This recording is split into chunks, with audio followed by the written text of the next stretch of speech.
All right. Hello, everyone. I'm Dawson Rooks, and this is my Physics 2211 Lab 1 called Constant Velocity. All right. So this lab was based on this experiment we did in class where we took a marker, we put it on a table, we pushed it a bit so it had some velocity, and then we tracked its movement using a meter stick that we had placed nearby. I mean, look at the photos. You got thing in one spot, now it's in a different spot, and we used the meter stick as well as this tracking app called Tracker to basically get its position data as well as its time data. So you have those two, combine them, position versus time. That's your velocity as well as your change in position. So the main goal of this lab was to basically take this real life test case and a glow script test case and compare them. Now, real life, our world, our Earth, and glow script are very different things. In glow script, it's parametric. You put in set a couple things, you run the program, and you get an output. It's just simple. What goes in, what goes out, what doesn't go in, it just doesn't matter because it didn't go in. And so in the program, there was no friction. There's like nothing that can go wrong. There's nothing that happens beyond what was told to happen, which we'll get into later. Our real world is nothing like that. Real world, there's every force involved. There's friction, gravity, basically everything. You can't just turn off gravity. You can't turn off friction, all these things. Like your table isn't perfectly smooth. All these, there's no such thing as an ideal simulation in our real world. Glow script, maybe. Earth, no. Okay, as I said, it's real life and glow script aren't the same. You're going to get different results. However, these results should be very similar and they should still show the same trend.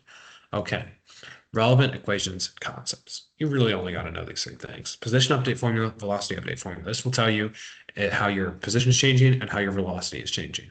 Your position is dependent on your velocity, and a change in velocity is dependent on force. As we'll see in glow script, there is no force, so there's not going to be any change in velocity. However, in our real world, there is changes in velocity, and that means that therefore it must be a force going on. So that could be friction, air resistance, whatever it could be. And this is because of Newton's first law, which states that if an object is in motion, it's going to stay in motion unless another force acts upon it. So if that velocity changes, which is a change in motion, therefore there must have been some net force applied to the marker. Okay. What happened? Here's the video of the test case in real life. As we can see, it just goes down the table. System is the marker, and the surroundings is everything else, the lab, the table, whatnot. And then here's what the glow script test case is. So I'm going to focus on this coding section as can be seen. There's the two initial conditions. That's where it started. And then I want to look here. F net equals 0. There's no force going to be applied, which means there's going to be no change in velocity. It doesn't matter. 0 force, 0 divided by mass times delta T that's just 0. VI plus 0 equals VF. VI equals VF. There we go. So that explains why velocity is constant during the entire run of the experiment. And if velocity is constant, then the change in position is also going to be constant. That's going to be seen in the graphs. Okay, so here's the real life test case. And as can be seen, yes, it's very close to what was predicted in the glow script test case, but well, it's not perfectly accurate because of all these little imperfections I mentioned earlier that we get on Earth.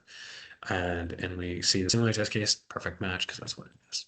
Okay, so what actually happened? So in the glow script simulation, as I said, the only thing that was programmed to do was apply the position update formula and the velocity update formula. However, since the force, there's no force, F net equals 0, then the velocity update formula just constantly says to glow script, hey, velocity initial equals velocity final, and it doesn't really matter in the end.